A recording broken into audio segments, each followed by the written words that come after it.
ಹಿಂದೂ ವಿರೋಧಿ ಸರ್ಕಾರ ಅಂತ ನೀವು ಇದನ್ನು ಹೇಳೋಕ್ಕಾಗುತ್ತೆ ಇಲ್ಲೋ ಗೊತ್ತಿಲ್ಲ. ಬಿಜೆಪಿಯ ಹಿಂದುತ್ವಕ್ಕೂ ಡಿ ಕೆ ಶಿವಕುಮಾರ್ ಹಿಂದುತ್ವಕ್ಕೂ ಏನು ವ್ಯತ್ಯಾಸ ಅಂತ?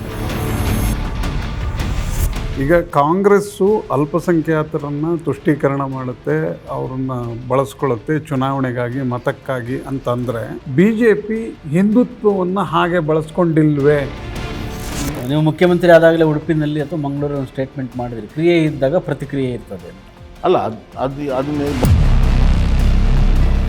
ಒಳಜಗಳ ಅನ್ನುವಂಥದ್ದು ನಿಮ್ಮ ಪಕ್ಷದಲ್ಲಿ ಅದು ಇನ್ನೂ ದೊಡ್ಡ ಮಟ್ಟದಲ್ಲೇ ಇದೆಯಲ್ವಾ? ಯತ್ನಾಳ್ ಗೌಡರು ಅವರನ್ನು ಉಚ್ಚಾಟನೆ ಮಾಡಿಬಿಟ್ಟಿದ್ರು. ಈಗ ಮುಂದೆ ಚುನಾವಣೆ ಹತ್ತಿರ ಬಂದಾಗ ನಿಮ್ಮ ಪಕ್ಷದ ಪರಿಸ್ಥಿತಿ ಹೇಗಿರುತ್ತೆ? ಇಡೀ ಜನಸಮುದಾಯವನ್ನು ಪ್ರಭಾವಿಸುವ ನಾಯಕರು ಕರ್ನಾಟಕದ ಬಿ ಜೆ ಪಿಯಲ್ಲಿ ನನಗಂತೂ ಸದ್ಯಕ್ಕೆ ಕಾಣಿಸ್ತಾ ಇಲ್ಲ. ಕುಮಾರಸ್ವಾಮಿ ಅವರು ಕರ್ನಾಟಕಕ್ಕೆ ಬಂದಾಗ ಆಗಾಗ ಹೇಳ್ತಾರೆ 28ಕ್ಕೆ ಮತ್ತೆ ನಾನೇ ಮುಖ್ಯಮಂತ್ರಿ ಆಗಿ ಬರ್ತೀನಿ. ನಿಮ್ಮ ವರಿಷ್ಠರಾದಂತಹ ನರೇಂದ್ರ ಮೋದಿ ಮತ್ತು ಅಮಿತ್ ಶಾ ಕೂಡ ಯಾಕೋ ಸ್ವಲ್ಪ ಕುಮಾರಸ್ವಾಮಿ ಪರ ಇದ್ದಂಗಿದ್ದಾರೆ ಅಂತ ಅನ್ಸಲ್ವಾ? ಇಲ್ಲ, 28ಕ್ಕೆ ಅಧಿಕಾರಕ್ಕೆ ಬರ್ತೀರಾ? ಖಂಡಿತ 100ಕ್ಕೆ 100 ಬರ್ತೀವಿ, ಬರೆದಿಟ್ಕೊ. ನೀವು ಮುಖ್ಯಮಂತ್ರಿ ಆಕಾಂಕ್ಷಿನ? ನನ್ನ ಮನಸ್ಸಿನಲ್ಲಿ ಏನಿದೆ ಅಂದರೆ, ಎಲ್ಲರಿಗೂ ನಮಸ್ಕಾರ. ಪ್ರಜಾವಾಣಿಯ ಪಾಡ್ಕಾಸ್ಟ್ಗೆ ಸ್ವಾಗತ. ಡಿ ಕೆ ಶಿವಕುಮಾರ್ ಮುಖ್ಯಮಂತ್ರಿ ಆದ ಬಳಿಕ ಬಿ ಜೆ ಪಿ ಮೇಲೆ ಆಗುವ ಪರಿಣಾಮಗಳೇನು ಎಂಬ ವಿಷಯ ಕುರಿತು ನಾವಿವತ್ತು ನಮ್ಮ ಪಾಡ್ಕಾಸ್ಟ್ನಲ್ಲಿ ಚರ್ಚೆ ಮಾಡಲಿಕ್ಕಿದ್ದೇವೆ. ಕರ್ನಾಟಕದಲ್ಲಿ ಕಳೆದ ಒಂದು ವಾರದ ಬಳಿಕ ಅನೇಕ ಬದಲಾವಣೆಗಳಾಗಿದ್ದಾವೆ. ಡಿ ಕೆ ಶಿವಕುಮಾರ್ ಮುಖ್ಯಮಂತ್ರಿ ಆದ ಬಳಿಕ ಅವರು ಏನು ನಿರ್ವಹಿಸ್ತಾ ಇದ್ದರು, ಕೆ ಪಿ ಸಿ ಸಿ ಅಧ್ಯಕ್ಷ ಸ್ಥಾನವನ್ನು ಬಿ ಕೆ ಹರಿಪ್ರಸಾದ್ ಅವರಿಗೆ ಕೊಟ್ಟಿದ್ದಾರೆ.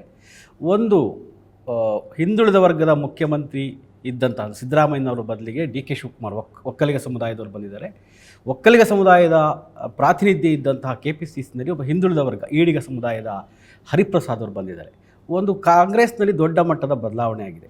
ಸಾಮಾನ್ಯವಾಗಿ ದೇಶದಲ್ಲಿ ಒಂದು ರಾಜಕೀಯ ಪಕ್ಷದಲ್ಲಿ ಆಗುವ ಬದಲಾವಣೆಗಳು ಅದರ ಎದುರಾಳಿ ಪಕ್ಷಗಳ ಮೇಲೆ, ಅದು ಕರ್ನಾಟಕದ ವಿಷಯಕ್ಕೆ ಬಂದರೆ ಜನತಾದಳ ಮತ್ತು ಬಿ ಜೆ ಪಿಯ ಮೇಲೆ ಕೆಲವು ಪರಿಣಾಮಗಳು ಆಗಬಹುದು ಅನ್ನುವಂತಹ ಒಂದು ಸಾಮಾನ್ಯ ರಾಜಕೀಯ ವಿಶ್ಲೇಷಣೆ ಇರುತ್ತೆ. ಈ ಬಗ್ಗೆ ನಾವು ಇವತ್ತು ಚರ್ಚೆ ಮಾಡಲಿಕ್ಕಿದ್ದೇವೆ. ನಮ್ಮ ಜೊತೆಗೆ ಇವತ್ತು ಚರ್ಚೆ ಮಾಡಲಿಕ್ಕೆ ಮಾಜಿ ಮುಖ್ಯಮಂತ್ರಿಗಳು, ಹಾಲಿ ಗದಗ ಮತ್ತು ಹಾವೇರಿ ಸಂಸದರಂತಹ ಬಸವರಾಜ ಬೊಮ್ಮಾಯಿ ಅವರು ನಮ್ಮ ಜೊತೆಗಿದ್ದಾರೆ. ಬೊಮ್ಮಾಯಿ ಅವರೇ, ತಮಗೆ ಚರ್ಚೆಗೆ ಸ್ವಾಗತ. ನಮಸ್ಕಾರ. ಹಾಗೆಯೇ ಇನ್ನೊಬ್ಬರು ನಮ್ಮ ಜೊತೆಗೆ ಅತಿಥಿಗಳಾಗಿ ಪಾಲ್ಗೊಂಡಿದ್ದಾರೆ. ಗೋವಿಂದ ಕಾರಜೋಳ ಅವರು, ಅತ್ಯಂತ ಕರ್ನಾಟಕದ ಹಿರಿಯ ರಾಜಕಾರಣಿಗಳೊಬ್ಬರು, ಚಿತ್ರದುರ್ಗ ಸಂಸದರಾಗಿ ಕರ್ನಾಟಕವನ್ನು ದೆಹಲಿ ಮಟ್ಟದಲ್ಲಿ ಪ್ರತಿನಿಧಿಸುತ್ತಿದ್ದಾರೆ. ಕಾರಜೋಳ ಅವರೇ, ತಮಗೂ ಕೂಡ ಸ್ವಾಗತ. ನಮಸ್ಕಾರ. ಹಾಗೆಯೇ ನಮ್ಮ ಜೊತೆ ನಮ್ಮ ಪ್ರಜಾವಾಣಿಯ ಸಂಪಾದಕರಾದಂತಹ ರವೀಂದ್ರ ಭಟ್ ಅವರಿದ್ದಾರೆ. ರವೀಂದ್ರ ಭಟ್ರೆ, ನಿಮಗೂ ಕೂಡ ಸ್ವಾಗತ. ಬೊಮ್ಮಾಯಿ ಅವರು, ಈಗ ಡಿ ಕೆ ಶಿವಕುಮಾರ್ ಮುಖ್ಯಮಂತ್ರಿ ಆದರು, ಹರಿಪ್ರಸಾದ್ ಅವರು ಕೆ ಪಿ ಸಿ ಸಿ ಅಧ್ಯಕ್ಷರಾದರು. ಒಂದು ಜಾತಿ ಸಮೀಕರಣ ಕರ್ನಾಟಕದಲ್ಲಿ ಬದಲಾಯಿತು. ನಿಮ್ಮ ಪಕ್ಷದ ಮೇಲೆ ಅದು ಯಾವ ರೀತಿ ಪರಿಣಾಮ ಬೀರುತ್ತೆ? ಈಗ ವಾಡಿಕೆಯಂತೆ ನೀವು ಹೇಳ್ದಂಗೆ ಆಡಳಿತ ಪಕ್ಷದ ಬದಲಾವಣೆಗಳು ವಿಶೇಷವಾಗಿ ಚುನಾವಣೆಯ ಸಂದರ್ಭದಲ್ಲಿ ಆಗ್ತಿರೋದು ನೋಡ್ತೀವಿ. ಆದರೆ ಇವತ್ತಿನ ಪರಿಸ್ಥಿತಿಯಲ್ಲಿ ಆ ಪಕ್ಷದಲ್ಲಿ ಆಗಿರುವಂಥ ಬದಲಾವಣೆ ಆಂತರಿಕವಾಗಿ ಕಾಂಗ್ರೆಸ್ನಲ್ಲಿಯೇ ಅದರ ಎಫೆಕ್ಟ್ ಜಾಸ್ತಿ ಇದೆ ಹೊರತಾಗಿ ಬಿ ಜೆ ಪಿ ಮೇಲೆ ಅಂಥ ದೊಡ್ಡ ಪರಿಣಾಮ ಏನು ಆಗೋದಿಲ್ಲ ಅಂತ ನನ್ನ ಭಾವನೆ. ಯಾಕಂದರೆ ನಮ್ಮ ಬಿ ಜೆ ಪಿ ಸಂಘಟನೆ ಮೇಲೆ ನಿಂತಿರುವಂಥದ್ದು. ಸಂಘಟನೆಯಲ್ಲಿ ಎಲ್ಲ ವರ್ಗದ ಜನ ನಮ್ಮ ಜೊತೆಗೆ ಒಟ್ಟಿಗೆ ನಿಂತ್ಕೊಂಡು ಸಾಮೂಹಿಕವಾಗಿ ನಾವು ಕೆಲಸವನ್ನು ಮಾಡ್ತೀವಿ. ಈ ಸಂಘಟನೆ ಪ್ರತಿನಿಧಿತ್ವ ಯಾರಿಗಾದರೂ ಇರ್ಬೋದು, ಬಟ್ ಕೆಳಗಡೆ ಸಂಘಟನೆ ಮಾತ್ರ ಎಲ್ಲ ವರ್ಗದ ಜನ, ಈ ಕರ್ನಾಟಕದ ಒಂದು ನಿಜವಾದ ಜನಪ್ರತಿನಿಧಿತ್ವ ನಮ್ಮ ಸಂಘಟನೆಯಲ್ಲಿದೆ. ಹೀಗಾಗಿ ಭಾಳ ದೊಡ್ಡ ಏನು ಬದಲಾವಣೆ ನಾನೇನು ನಿರೀಕ್ಷೆ ಮಾಡಲ್ಲ. ಇಲ್ಲ, ನೀವು ಈಗ ಸಂಘಟನೆ ಬಗ್ಗೆ ಹೇಳ್ತಿರಲ್ವ, ಮುಖ್ಯಮಂತ್ರಿ ಆಗುವಾಗ, ಪಕ್ಷದ ಅಧ್ಯಕ್ಷರಾಗುವಾಗ ಜಾತಿಯನ್ನು ನೋಡಲ್ವ ನಿಮ್ಮ ಪಕ್ಷದಲ್ಲಿ? ಅಲ್ಲ, ಪಕ್ಷದಲ್ಲಿ ಅಧಿಕಾರ ನಿರ್ವಹಣೆ ಬೇರೆ. ಈಗ ಕಾಂಗ್ರೆಸ್ ಪಕ್ಷ ಅಧಿಕಾರದಲ್ಲಿದೆ. ಹೌದು. ಈ ಕಾಂಗ್ರೆಸ್ ಪಕ್ಷದ ಬದಲಾವಣೆ ಅನುಗುಣವಾಗಿ ನಮ್ಮ ಪಕ್ಷದಲ್ಲಿ ಬದಲಾವಣೆ ಆಗುತ್ತೆ ಅನ್ನುವಂಥದ್ದು ಎಂದೂ ಕೂಡ ಆಗಿಲ್ಲ. ಆದರೆ ನಮ್ಮ ಪಕ್ಷದಲ್ಲಿ ನಾವು ಅಧಿಕಾರಕ್ಕೆ ಬರಬೇಕು ಅನ್ನೋದಕ್ಕೆ ಒಂದು ನಾಯಕತ್ವವನ್ನು ಪ್ರೊಜೆಕ್ಟ್ ಮಾಡೋದ್ರಲ್ಲಾಗಲಿ, ಅಥವಾ ಆರಿಸಿ ಬಂದ ಮೇಲೆ ಯಾವ ವರ್ಗಕ್ಕೆ ಕೊಟ್ಟರು ಒಳ್ಳೆಯದಾಗುತ್ತೆ ಅನ್ನುವಂಥದ್ದಾಗಲಿ, ಅವೆಲ್ಲ ಕನ್ಸಿಡರ್ ಮಾಡ್ತೀವಿ. ಬಟ್ ಈಗಿರುವಂಥ ಸಂದರ್ಭದಲ್ಲಿ ಐ ಡೋಂಟ್ ಥಿಂಕ್ ಏನು ಮೇಜರ್ ಆಗಲಿಕ್ಕಿಲ್ಲ. ಅಂದರೆ ಕಾಂಗ್ರೆಸ್ನಲ್ಲಾದ ಬದಲಾವಣೆ ಬಿ ಜೆ ಪಿಯ ಬದಲಾವಣೆಗೆ ಕಾರಣ ಆಗಲ್ಲ ಅಂತ? ಖಂಡಿತ ಆಗೋದಿಲ್ಲ. ಅದಕ್ಕೆ ಇದಕ್ಕೆ ಯಾವುದೇ ರೀತಿಯ ಅದರ ಪ್ರಭಾವ ಅಥವಾ ಅದರ ಒಂದು ಛಾಯೆ. ಅಲ್ಲ, ಯಾಕೆ ಈ ಪ್ರಶ್ನೆ ಬಂತು ಅಂದರೆ, ಈಗ ಒಕ್ಕಲಿಗ ಮುಖ್ಯಮಂತ್ರಿ, ಒಕ್ಕಲಿಗ ವಿರೋಧ ಪಕ್ಷದ ನಾಯಕ. ಅಲ್ಲ, ಸಹಜವಾಗಿ ಅದು ರಾಜಕೀಯ ವಲಯದಲ್ಲಿ ಆ ಥರ ಚರ್ಚೆ ಆಗೋದು ಭಾಳ ಸಹಜವಾಗಿದೆ. ಆದರೆ ಎಲ್ಲವೂ ಕೂಡ ಪರ್ಫಾರ್ಮೆನ್ಸ್ ಮೇಲೆ ಇದೆ. ಈಗ ಡಿ ಕೆ ಶಿವಕುಮಾರ್ ಅವರು ಮುಖ್ಯಮಂತ್ರಿಯಾಗಿ ಹೆಂಗೆ ಪರ್ಫಾರ್ಮ್ ಮಾಡ್ತಾರೆ ಅನ್ನುವಂಥದ್ದು, ಹೌ ಹಿ ಹ್ಯಾಸ್ ಸ್ಟಾರ್ಟೆಡ್, ಹೆಂಗೆ ಹೋಗ್ತಾರೆ, ಯಾವ ದಾರಿಯಲ್ಲಿ ಹೋಗ್ತಾರೆ. ಈಗ ನೀವು ಕೇಳ್ತಿರುವಂಥದ್ದು ಸಾಮಾಜಿಕ ವಲಯದಲ್ಲಿ ಹೆಂಗೆ ನಡ್ಕೊಳ್ತಾರೆ ಅನ್ನುವಂಥದ್ದು ಪ್ರಮುಖವಾಗಿ ನಾವು ಕೇಳ್ತಾ ಇದ್ದಾರೆ. ಯಾಕಂದರೆ ಒಬ್ಬ ಹಿಂದುಳಿದ ವರ್ಗದ ಸಿದ್ದರಾಮಯ್ಯ ಅವ್ರನ್ನ ತೆಗೆದು ಅವ್ರು ಮಾಡಿದ್ದಾರೆ.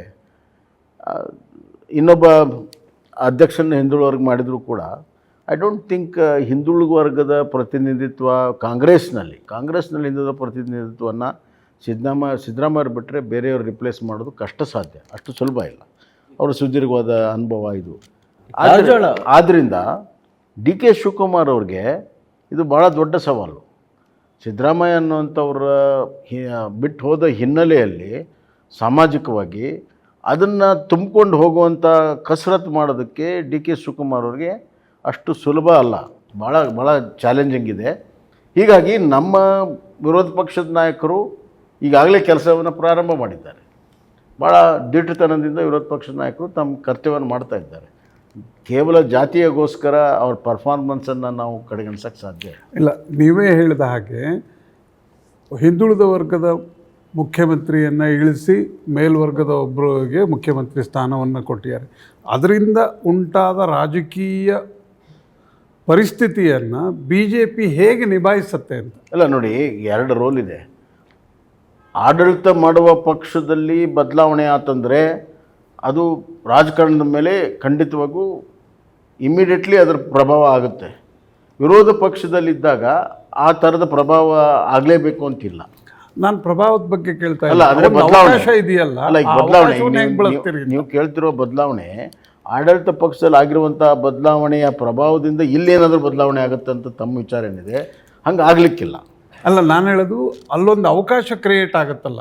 ಒಬ್ಬ ಹಿಂದುಳಿದ ಜಾತಿಯವನ್ನ ಮುಖ್ಯಮಂತ್ರಿ ಸ್ಥಾನದಿಂದ ಇಳಿಸಿದ್ರೆ ಅಲ್ಲೇನೋ ಒಂದು ಸ್ಪೇಸ್ ಕ್ರಿಯೇಟ್ ಆಗುತ್ತೆ. ಅಲ್ಲ, ಈಗ ನೀವು ಹೆಂಗೆ ಈಗ ಉದಾಹರಣೆಗೆ ಹಿಂದುಳಿದ ವರ್ಗ ಮತ್ತು SC/ST ಒಂದು ಸ್ಪೇಸ್ ಕ್ರಿಯೇಟ್ ಆಗಿದೆ ಅನ್ನುವಂಥದ್ದು ರಾಜಕೀಯ ವಲಯದಲ್ಲಿ ಇದೆ. ಆ ಥರದಲ್ಲಿ ಈಗಾಗಲೇ ನಾವು ಕೆಲಸವನ್ನು ಪ್ರಾರಂಭ ಮಾಡೇ ಬಿಟ್ಟಿದ್ದೇವೆ. ಸಿದ್ದರಾಮಯ್ಯವರು ಇದ್ದಾಗಲೇ ಹಿಂದುಳಿದ ವರ್ಗ ಭಾಳಷ್ಟು ಅವರೇನು ನಿರೀಕ್ಷೆ ಇಟ್ಕೊಂಡಿದ್ರು, ನಿರೀಕ್ಷೆ ತಕ್ಕಾಗೆ ಪರ್ಫಾರ್ಮೆನ್ಸ್ ಇಲ್ಲ ಅಂಥೇಳಿ ಹಿಂದುಳಿದ ವರ್ಗದಲ್ಲಿ ಅಸಮಾಧಾನ ಇತ್ತು. ಆ ಕೆಲಸವನ್ನು ಪ್ರಾರಂಭ ಮಾಡೇ ಬಿಟ್ಟಿದ್ದೇವೆ. ಮತ್ತು ಬರುವಂಥ ದಿನಗಳಲ್ಲಿ ನಮ್ಮ ಪಕ್ಷದಲ್ಲಿ ಪ್ರಮುಖ ಪಾತ್ರ ಕೂಡ ಹಿಂದುಳಿದ ವರ್ಗ SC/ST ಪ್ರಾಮುಖ್ಯತೆಯನ್ನು ನಾವು ಹೆಚ್ಚು ಮಾಡ್ತಾ ಇದ್ದೇವೆ. ಅದು ಸಿದ್ದರಾಮಯ್ಯವ್ರು ಬದಲಾವಣೆ ಆಗಿದ್ದಾರೆ ಅಂತಲ್ಲ, ಸಿದ್ದರಾಮಯ್ಯವ್ರ ಬದಲಾವಣೆಗಿಂತ ಮುಂಚೆ ಮಾಡಿದ್ದೇವೆ. ಸಿದ್ದರಾಮಯ್ಯವ್ರ ಬದಲಾವಣೆ ಆಗಿದ್ದರಿಂದ ಒಂದು ಸ್ವಲ್ಪ ನಮಗೆ ಅನುಕೂಲ ಜಾಸ್ತಿ ಆಗ್ತದೆ. ಸನ್ಮಾನ್ಯ ದೇವರಾಜ್ ಅರಸು ಅವರು 1979ರಲ್ಲಿ ಅಂತ್ಯದಲ್ಲಿ ಅವರು ರಾಜೀನಾಮೆ ಕೊಡಬೇಕಾಯಿತು. ಯಾಕಂದರೆ ಭಾಳಷ್ಟು ಜನ ಶಾಸಕರು ಅವ್ರನ್ನ ಬಿಟ್ಟು ಹೋದರು ಲೋಕಸಭಾ ಎಲೆಕ್ಷನ್ ಆದಮೇಲೆ.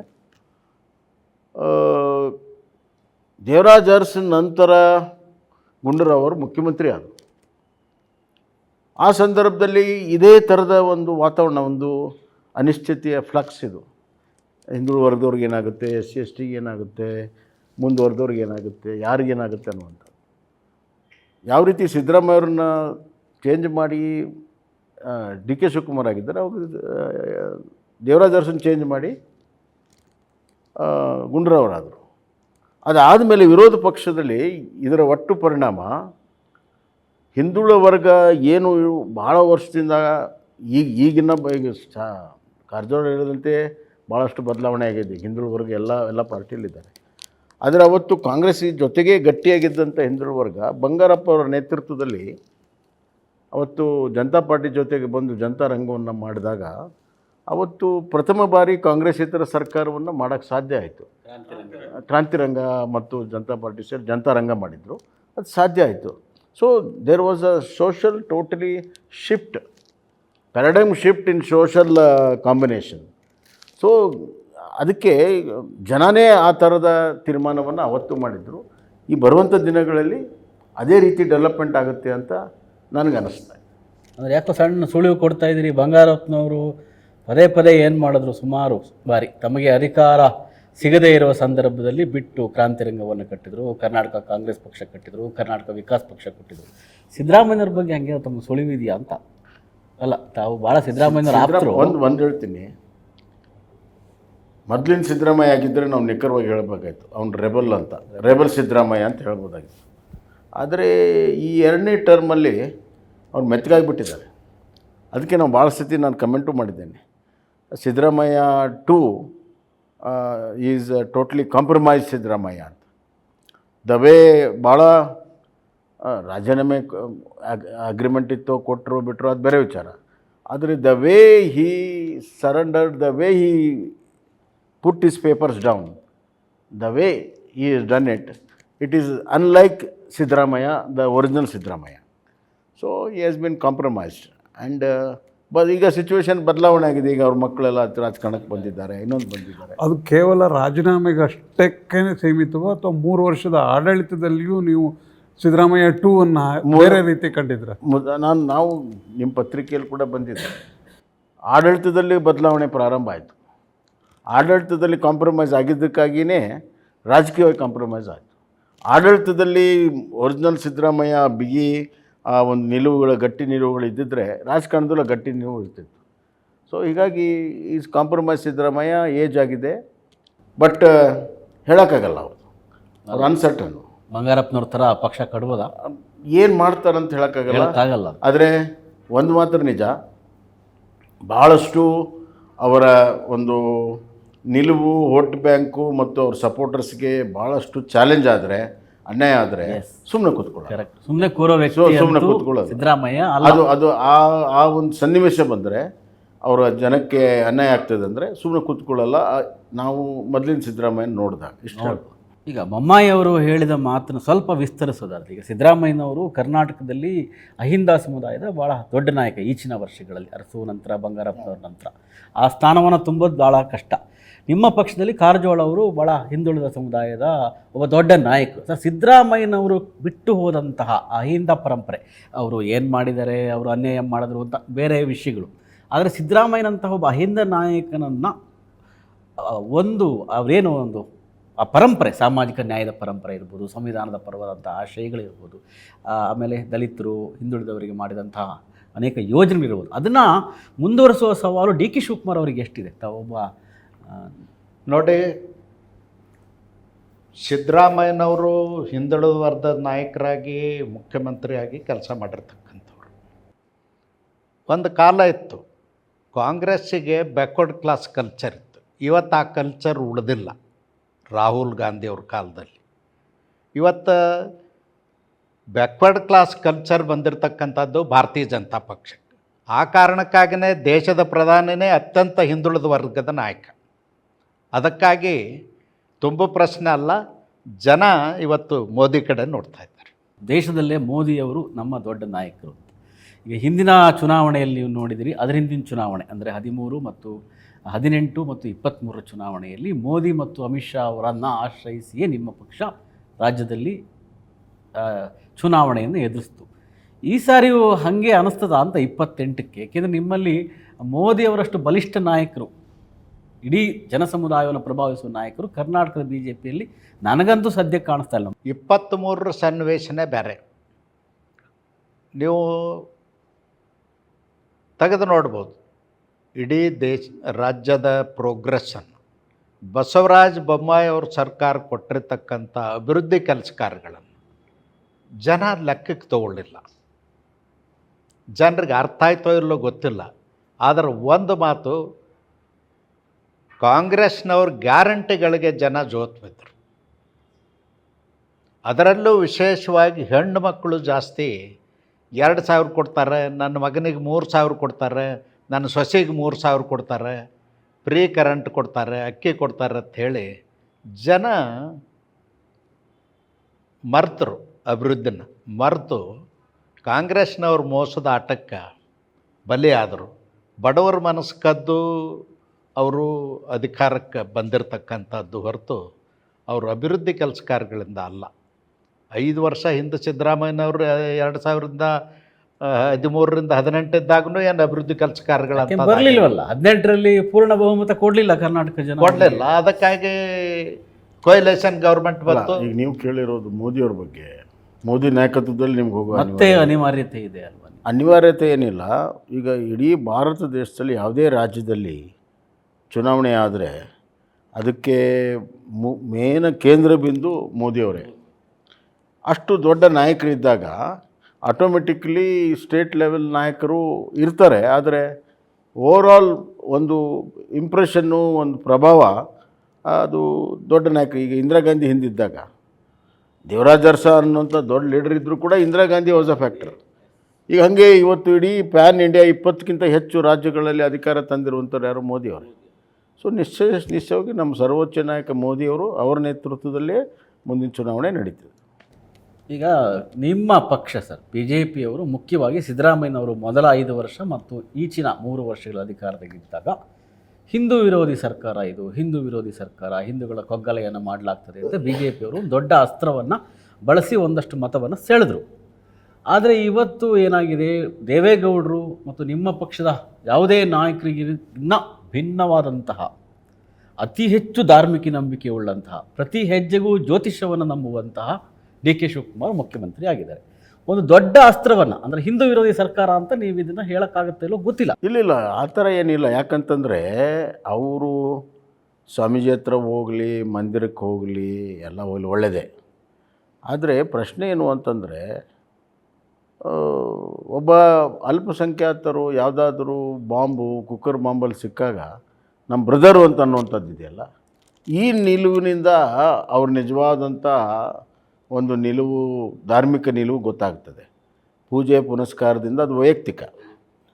ನನ್ನನ್ನು ಮುಖ್ಯಮಂತ್ರಿ ಮಾಡಿ ಅಂತ ಜಗತ್ತಿನಲ್ಲಿ ಎಲ್ಲ ಕಡೆ ಸುತ್ತಾಡಿದರು. ಅಜ್ಜಯ್ಯನ ಮಠಕ್ಕೆ ಹೋದ್ರು, ಅದು ಎಲ್ಲ ಇದಕ್ಕೆ ಆಸಾಮ್ಗೆ ಕೈಮ್ಯಾಕಿಗೆ ಹೋದರು, ಎಲ್ಲ ಕಡೆ ಹೋದ್ರು ಅವರು. ಅದು ಒಂದು ಉಳಿದಿಲ್ಲ. ಎಲ್ಲ ದೇವ್ರಿಗೂ ಬಹುತೇಕವಾಗಿ ಇದೊಂದು ಸತಿ ಕೊಟ್ಬಿಡೋಣಪ್ಪ, ಇವ್ರದ್ದು ಭಾಳ ಇದು ಆಯಿತು, ದೇವರೇ ಹೊರಗೆ ಕೊಟ್ಟರು, ದೇವರೇ ಪ್ರಯತ್ನ ಫಲಿಸದೇ ಇದ್ರು ಪ್ರಾರ್ಥನೆ ಫಲಿಸುತ್ತೆ. ಅದರ ಅರ್ಥ ಏನು ಅಂತಂದರೆ, ನೀವು ಪದೇ ಪದೇ ಹೋಗಿ ಹೋಗಿ ಹೋಗಿ ಏನಪ್ಪ ಈ ಭಕ್ತ ಇಷ್ಟು ಸತಿ ಪದೇ ಪದೇ ಬರ್ತಾ ಇದ್ದಾನೆ, ನಮ್ಮ ಟೈಮ್ನು ವೇಸ್ಟ್ ಆಗ್ತದೆ, ಹೊಸ ಕೊಟ್ಬಿಡೋಣ ಈ ಸತಿ ಅಂತ ಹೇಳಿ ಕೊಟ್ಟಿರ್ಬೋದು. ಅದು ವೈಯಕ್ತಿಕ. ಬಟ್ ಪ್ರಶ್ನೆ ಇರೋದು BJPಯ ಹಿಂದುತ್ವಕ್ಕೂ DK ಶಿವಕುಮಾರ್ ಹಿಂದುತ್ವ ಏನು ವ್ಯತ್ಯಾಸ ಅಂತ. ಅವ್ರಿಗೆ ವೈಯಕ್ತಿಕ ಲಾಭಕ್ಕಾಗಿ ದೇವ್ರ ಹತ್ರ ಹೋಗ್ತಾರೆ. ನಮ್ಮದು Hinduism is a way of life. ನಮ್ಮ ಬದುಕು, ನಮ್ಮ ಸಮಾಜದ ಬದುಕು, ಈ ದೇಶದ ಭವಿಷ್ಯ, ಆ ಒಂದು ಸಂಸ್ಕೃತಿ ಮತ್ತು ಸಂಸ್ಕಾರದಿಂದ ನಡಿಬೇಕನ್ನುವಂಥ ಒಂದು ದೊಡ್ಡ ಅಭಿಯಾನ ಆಲ್ಮೋಸ್ಟ್ 100 ಇಯರ್ಸಿಂದ ನಾವು ಮಾಡ್ಕೊಂಡು ಬಂದಿರುವಂಥದ್ದು. ಸೊ ಅದಕ್ಕೂ ಇದಕ್ಕೂ ಭಾಳ ವ್ಯತ್ಯಾಸ ಇದೆ. ಈಗ ಇವ್ರು ಯಾಕೆ, ರಾಹುಲ್ ಗಾಂಧಿನೇ ಮಧ್ಯಪ್ರದೇಶ ಚುನಾವಣೆಯಲ್ಲಿ, ಯಾಕಂದರೆ ಅಲ್ಲಿ ಅಲ್ಪಸಂಖ್ಯಾತರು ಭಾಳ ಕಡಿಮೆ ಸಂಖ್ಯೆ ಇದೆ. ಅಲ್ಪಸಂಖ್ಯಾತರು ಮಧ್ಯಪ್ರದೇಶದಲ್ಲಿ ಭಾಳ ಅತ್ಯಂತ ಕಡಿಮೆ ಸಂಖ್ಯೆ ಇದೆ. ಅದಕ್ಕಾಗಿ ಶಿವಲಿಂಗ ಪೂಜೆ ಮಾಡಿದರು, ಅಲ್ಲಿ ಹೋದರು, ಇಲ್ಲಿ ಹೋದ್ರು, ಎಲ್ಲವನ್ನೂ ಮಾಡಿದ್ರು. ಎಲೆಕ್ಷನ್ಗೆ ಜನಿವಾರ ಹಾಕ್ಕೊಂಡೇ ಕೂತ್ಕೊಂಡ್ರು, ಅದು ಹಾಕ್ಕೊಂಡ್ರು, ಜನಿವಾರ ಹಾಕ್ಕೊಂಡು ಕೂತ್ಕೊಂಡ್ರು. ಐ ಆಮ್ ಅ ಜನವರಿ ಅಂತೇನೋ ಅಂತ ಹೇಳಿದರು. ಅದೆಲ್ಲ ಹೇಳಿದರು ನಿಜ. ಆದರೆ ಜನ ಅದನ್ನು ತಗೊಳ್ಳಿಲ್ಲ. ಯಾಕಂದರೆ ನೀವು ಇತರರಿಗಾಗಿ ಯಾವ ರೀತಿ ನೀವು ಕೆಲಸವನ್ನು ಮಾಡ್ತೀರಿ, ಅಥವಾ ಸ್ವಂತಕ್ಕಾಗಿ ಮಾಡ್ತೀರಾ, ಅಥವಾ ಒಂದು ಯಾವುದೋ ಸನ್ನಿವೇಶ ಬಂದಿದೆ ಅದಕ್ಕಾಗಿ ಜನರಿಗೆ ತೋರಿಕೆಗಾಗಿ ಮಾಡ್ತೀರಾ ಅನ್ನುವಂಥದ್ದು ಜನ ತಿಳ್ಕೊತಾರೆ. ಹೀಗಾಗಿ ನಮ್ಮ ಹಿಂದೂಯಿಸಮ್ಗೂ ಶಿವಕುಮಾರ್ ಹಿಂದೂಯಿಸಮ್ಗೂ ವ್ಯತ್ಯಾಸ ಜನ ಅರ್ಥ ಮಾಡ್ಕೊಳ್ತಾರೆ ಅಂತ ನನಗೆ. ಕಾರಜೋಳ ಅವರು, ಈಗ ಹಿಂದುತ್ವ ನೀವಿಬ್ಬರು ಕೂಡ ಮೂಲತಃ BJPಯವರಲ್ಲ, ಸಂಘ ಪರಿವಾರದವರಲ್ಲ. BJPಗೆ ಬಂದು ಈಗ BJPಯವರಿಗಿನ್ನ ಹೆಚ್ಚು ಅಲ್ಲ, ಒಂದು ನಿಮಿಷ, ನಾವು ಇಬ್ಬರು ಹಿಂದೂಗಳು, ಮೂಲತಃ ಹಿಂದೂಗಳ ಪಕ್ಷಕ್ಕೆ ಸೇರಿ ಮೂಲತಃ ಹಿಂದೂಗಳು, ಆಮೇಲೆ ರಾಜಕಾರಣ. BJPಯ ಹಿಂದುತ್ವವನ್ನು ತಾವು ಅಂದರೆ ಹೇಗೆ? BJP ಹಿಂದುತ್ವ ಅಥವಾ ಬೇರೆ ಹಿಂದುತ್ವ ಅಂತಿಲ್ಲ. ಉದಾಹರಣೆಗೆ, ನಾನು ಹುಟ್ಟಿದ್ದು 1951ರಲ್ಲಿ. ನನ್ನ ಬರ್ತ್ ಸರ್ಟಿಫಿಕೇಟ್ ನೀವು ತೆಗೆದ್ರಂದ್ರೆ ಅದರಲ್ಲೊಂದು ಹಿಂದೂ ಮಾದರತ್ತದ. ನಮ್ಮ ತಂದೆ ಇಲ್ಲಿಟ್ರೇಟ್ ಮನುಷ್ಯ, ತಾಯಿ ಇಲ್ಲಿಟ್ರೇಟ್. ನಾನು ಸ್ಕೂಲ್ನಲ್ಲಿ ಹೆಸರು ಬರ್ಸ್ಬೇಕಾದ್ರೆ ನಮ್ಮ ಧರ್ಮ ಮತ್ತು ಜಾತಿ ಬರ್ಸ್ಬೇಕಾದ್ರೆ ಹಿಂದೂ ಮಾದರತ್ತೆ ಬರ್ಸ್ಯಾರ.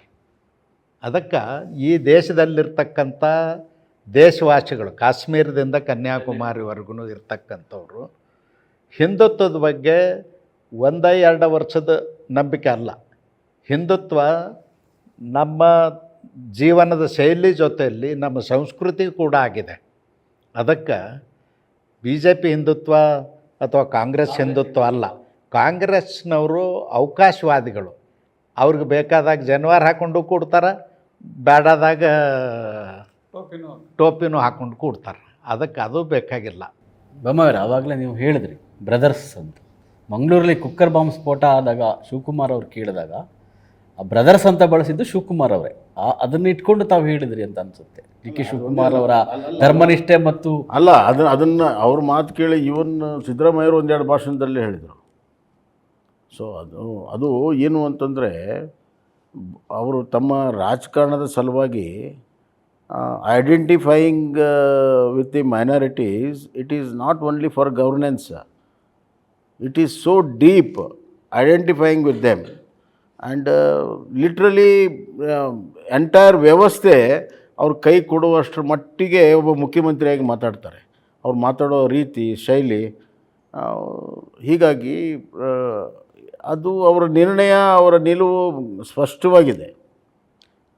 ಈಗ ಸಿದ್ದರಾಮಯ್ಯವರು ನಾವು ಹಿಂದುಳಿದ ವರ್ಗಕ್ಕಂತ ಮಾತಾಡಿದ್ವಿ. ಈಗ ಸದ್ಯಕ್ಕೆ ನೋಡಿದರೆ ಹಿಂದುಳಿದ ವರ್ಗಕ್ಕಿಂತ ಮೈನಾರಿಟಿ ಲೀಡರ್ ಅನ್ನುವಂಥದ್ದು ಅವ್ರಿಗೆ ಪ್ರಖ್ಯಾತ ಆಗಿದ್ದಾರೆ. Is become a minority leader. ಹಿಂದಾದಲ್ಲಿ ಹಿಂದ ಬಿಟ್ಟು ಬರೀ ಅಷ್ಟೇ. ಆ ಮಟ್ಟಕ್ಕೆ ಇವರು ತಮ್ಮನ್ನು ತಾವೇ ಅದನ್ನು ಪ್ರೊಜೆಕ್ಟ್ ಮಾಡ್ಕೊಂಡಿದ್ದಾರೆ. ಸೊ ಈ ಥರ ಅತಿಯಾಗಿ ಯಾವುದೇ ಧರ್ಮ ಇರಲಿ, ಅದು ಪಾಡಿಗೆ ಅದು ಇರ್ತದೆ.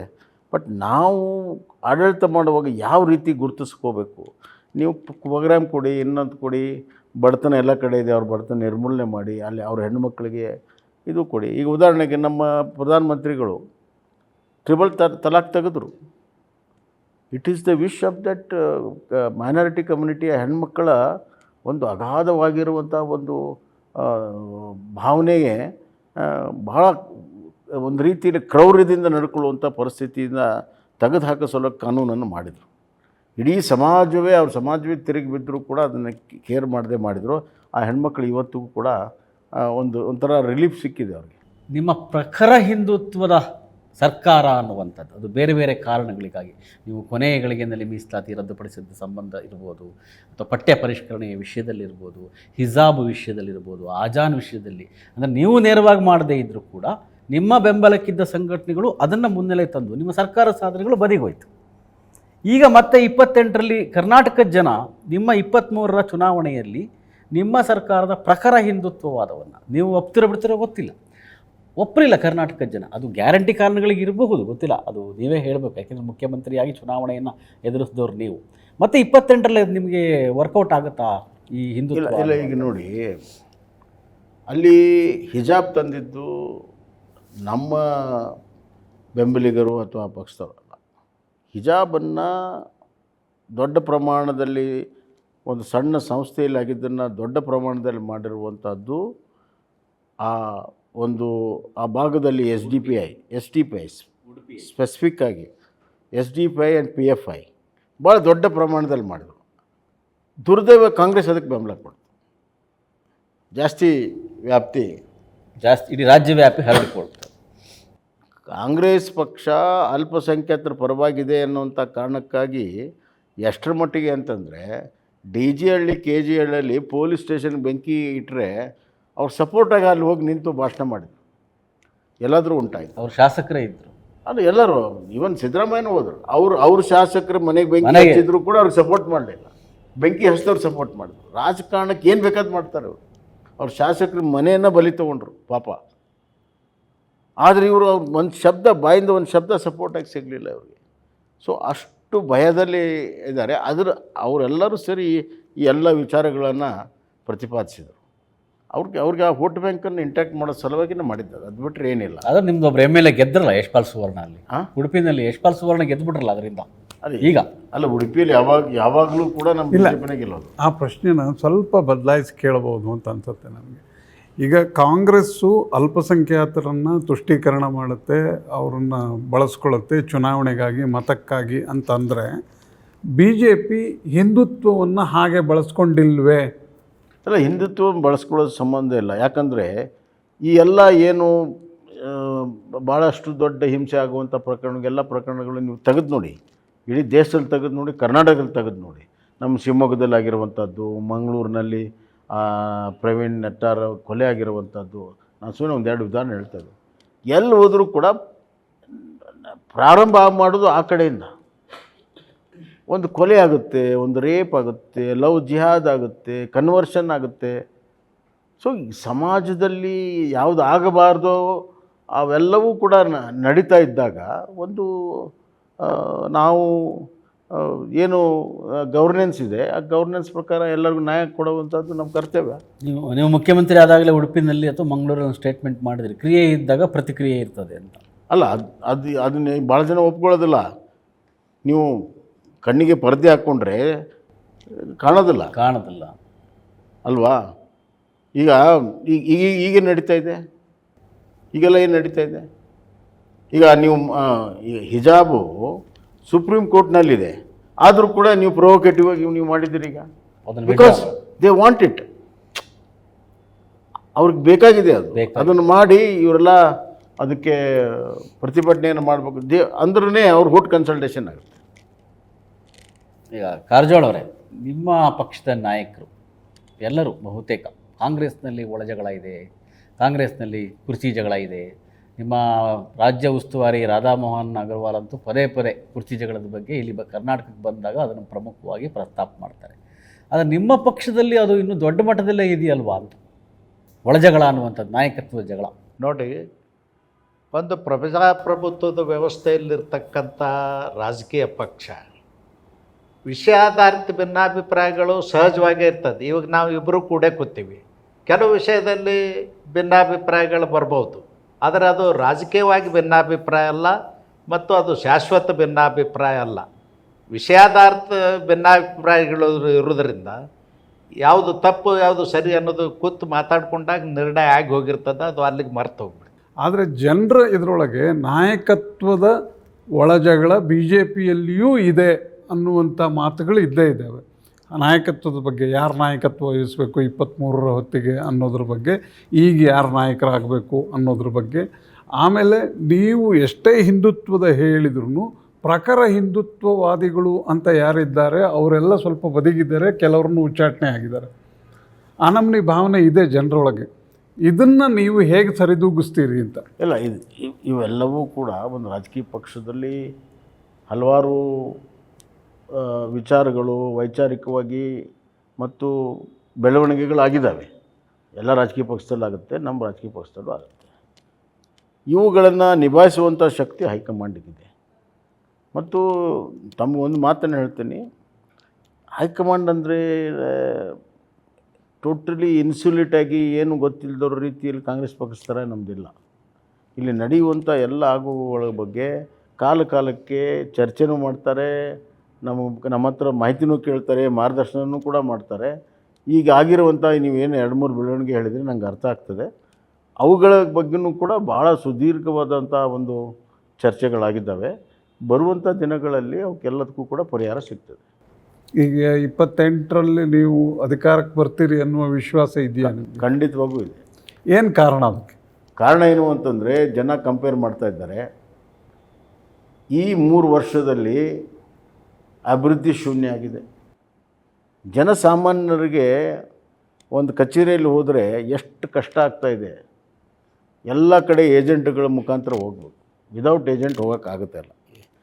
ಈ ಮೇಲ್ಮಟ್ಟದಲ್ಲಿ ದೊಡ್ಡ ಭ್ರಷ್ಟಾಚಾರಗಳೆಲ್ಲ ಇರೋದು ಇದೆ. ಅದು ತೆಳಮಟ್ಟದಲ್ಲೂ ಕೂಡ ಜನಸಾಮಾನ್ಯರಿಗೆ ಒಂದು ತಹಸೀಲ್ದಾರ್ ಆಫೀಸ್ಗೆ ಹೋದರೆ, ಒಂದು ಸಬ್ ರಿಜಿಸ್ಟ್ರಿಗೆ ಹೋದರೆ, ನನ್ನ ಆಸ್ತಿನ ನಾನು ರಿಜಿಸ್ಟರ್ ಮಾಡೋದಕ್ಕೆ ನಾನು ದುಡ್ಡು ಕೊಡಬೇಕು. ಈ ಪರಿಸ್ಥಿತಿ ಇದೆ. ಯಾವುದೋ ದೂರದ ಹಳ್ಳಿಯಲ್ಲಿ ಒಂದು ಸಣ್ಣ ಆಸ್ತಿನ ರಿಜಿಸ್ಟ್ರೇಷನ್ ಮಾಡಬೇಕಾದ್ರೆ ಬೆಂಗಳೂರಿನಲ್ಲಿರುವಂಥ ಆ ಕಂಪ್ಯೂಟರ್ ಆಪ್ರೇಟರ್ ಕ್ಲಿಯರ್ ಮಾಡಿದಾಗಲೇ ಅಲ್ಲಿ ರಿಜಿಸ್ಟ್ರೇಷನ್ ಆಗುತ್ತೆ, ಇಲ್ಲಿದ್ರಿಲ್ಲ. ಈ ಥರದ ಟೋಟಲ್ ಅಡ್ಮಿನಿಸ್ಟ್ರೇಷನ್ ಸೆಂಟ್ರಲೈಸ್ಡ್ ಆಗಿದೆ. ಕನ್ವರ್ಷನ್ ಆಫ್ ಲ್ಯಾಂಡು ಆಶ್ಚರ್ಯ ಆಗುತ್ತೆ ನನಗೆ. ಕಂದಾಯ ಇಲಾಖೆಯಿಂದ ತೆಗೆದು ನಗರಾಭಿವೃದ್ಧಿ ಇಲಾಖೆ ಕೊಟ್ಟಿದ್ದಾರೆ, ಡೆವಲಪ್ಮೆಂಟ್ ಅಥಾರಿಟಿ ಕೊಟ್ಟಿದ್ದಾರೆ. ಅಲ್ಲಿ 1 ಎಕರೆಗೆ ಇಷ್ಟು ಅಂತ ರೇಟ್ ಫಿಕ್ಸ್ ಮಾಡಿದ್ದಾರೆ. ಇಲ್ಲಿ ಬೆಂಗಳೂರಿನಲ್ಲಿ ಪರ್ ಸ್ಕ್ವೇರ್ ರೇಟ್ ಫಿಕ್ಸ್ ಮಾಡಿದ್ದಾರೆ. ಇವೆಲ್ಲವೂ ಕೂಡ ಅಲ್ಟಿಮೇಟ್ಲಿ ಜನಕ್ಕೆ ಇಫೆಕ್ಟ್ ಆಗ್ತದೆ. ಇನ್ನೊಂದು, ಈ ಕಾಂಗ್ರೆಸ್ನವರು ಈ ಭ್ರಷ್ಟಾಚಾರದಲ್ಲಿ ಹೊಸತನವನ್ನು R&D ಭಾಳ ಚೆನ್ನಾಗಿ ಮಾಡಿದ್ದಾರೆ. ಮತ್ತೀಗ ಅವ್ರ ಹತ್ರ ದುಡ್ಡಿಲ್ಲ. ಸಾಮಾನ್ಯವಾಗಿ ಸರ್ಕಾರದ ಕಾಂಟ್ರಾಕ್ಟ್ರು ದುಡ್ಡು ಹೊಡಿತಾರೆ ಅನ್ನುವಂಥ ಕಂಪ್ಲೇಂಟ್ ಇದೆ. ಆದರೆ ಇವರು ಕಾಂಟ್ರಾಕ್ಟ್ ದುಡ್ಡು ಕೊಡದೇ ಜನರ ಹತ್ರ ದುಡ್ಡು ಇರ್ತವಂಥ ಕೆಲಸ ಮಾಡ್ತಾರೆ.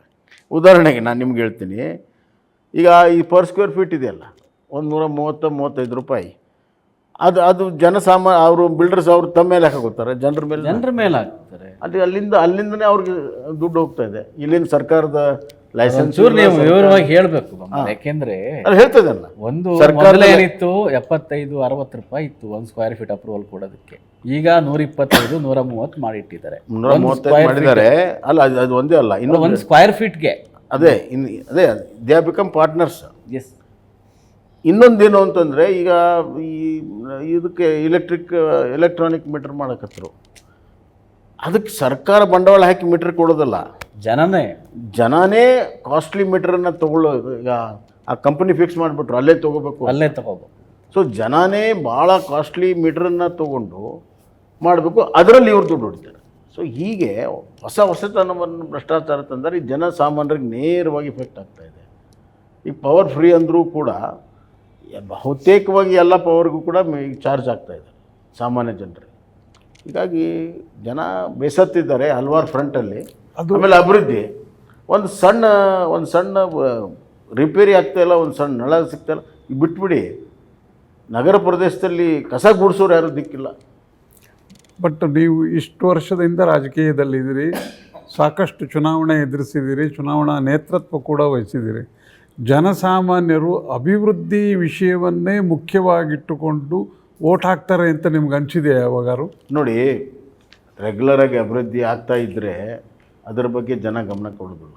ಆದರೆ ಅಭಿವೃದ್ಧಿ ಸಂಪೂರ್ಣವಾಗಿ ನಿಂತಾಗ, ಅವರ ಮನೆ ಬಾಗಿಲಿಗೆ ಸಮಸ್ಯೆ ಬಂದಾಗ, ಆ ಸಮಸ್ಯೆ ಬಗೆಹರಿಲಿಲ್ಲದಾಗ ಖಂಡಿತವಾಗೂ ನಮಗೆ ನಮ್ಮ ಮನೆ ಎದುರಿಗೆ ಗಟರ್ ಮಾಡುವಂಥ, ರಸ್ತೆ ಮಾಡುವಂಥ, ನಮ್ಗೆ ನೀರು ಕೊಡುವಂಥ, ನಮ್ಗೆ ವಿದ್ಯುತ್ ಕೊಡುವಂಥ ಸರ್ಕಾರ ಬೇಕನ್ನುವಂಥ, ಅಂದರೆ ಭಾಳ ತೆಳಮಟ್ಟಕ್ಕೆ ಅಭಿವೃದ್ಧಿ ಹೋದಾಗ ಮಾತ್ರ, ಬಿಸಿ ಮುಟ್ಟಿದಾಗ ಮಾತ್ರ ಆಗುತ್ತೆ. ಯಾಕೆ ಈ ಪ್ರಶ್ನೆ ಕೇಳ್ತೀನಿ ನಾನು ಅಂತಂದರೆ, ದೇಶದಲ್ಲಿ ಇತ್ತೀಚೆಗೆ ಸಾಕಷ್ಟು ರಾಜ್ಯಗಳ ಚುನಾವಣೆಗಳಾದವು. ಚುನಾವಣೆಯಲ್ಲಿ ಬಹುತೇಕ ಪಕ್ಷಗಳು ಗ್ಯಾರಂಟಿಗಳನ್ನು ಘೋಷಣೆ ಮಾಡಿದವು, BJPಯೂ ಸೇರಿದಂತೆ ಗ್ಯಾರಂಟಿಗಳನ್ನು ಘೋಷಣೆ ಮಾಡಿದವು. ಎಲ್ಲಿವರೆಗೆ ಬಂದು ನಿಂತಿದೆ ಅಂದರೆ, ಇನ್ನು ಚುನಾವಣೆ ಗ್ಯಾರಂಟಿ ಇಲ್ಲದೆ ಚುನಾವಣೆಗೆ ಹೋಗೋಕ್ಕೆ ಸಾಧ್ಯ ಇಲ್ಲ ಅನ್ನುವಂಥ ಪರಿಸ್ಥಿತಿಯನ್ನು ಸೃಷ್ಟಿ ಮಾಡಿದೆ.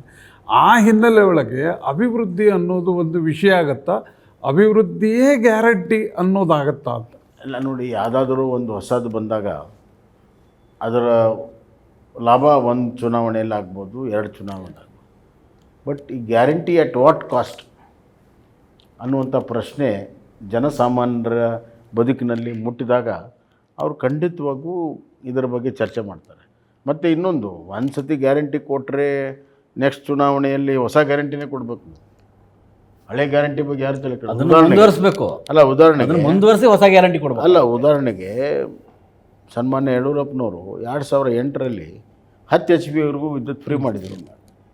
ಈಗ ಅದ್ರ ಬಗ್ಗೆ ಯಾರೂ ತಲೆ ಕೆಡಿಸ್ಕೊಳ್ಳಲ್ಲ. It is taken for granted. ಈಗ ಕಾರಜೋಳ ಅವರೇ, ತಮ್ಮ ಪಕ್ಷದಿಂದ ಆಗಲೇ ಇಬ್ಬರು ಕಾಲನ್ನ ಹೊರಗಡೆ ಇಟ್ಟಿದ್ದಾರೆ. ಒಬ್ಬರು ST ಸೋಮಶೇಖರ್ ಮತ್ತು ಶಿವರಾಮ್ ಹೆಬ್ಬಾರ್. ಅವರಿಬ್ಬರು ನೀವು ಉಚ್ಚಾಟನೆ ಮಾಡಿದಿರಿ. ಅವರು ಕಾಂಗ್ರೆಸ್ನ ಎಲ್ಲ ಕಾರ್ಯಕ್ರಮದಲ್ಲಿ ಕಾಣಿಸ್ಕೊಳ್ತಾರೆ. ಇನ್ನು ನಿಮ್ಮ ಪ್ರಖರ, ಆಗಲೇ ರವೀಂದ್ರ ಭಟ್ ಹೇಳಿದ್ರು, ಕೆಲವರು ಪ್ರಖರ ಹಿಂದುತ್ವವಾದಿಗಳನ್ನ ಹೊರಗಡೆ ಇಟ್ಟಿರಿ.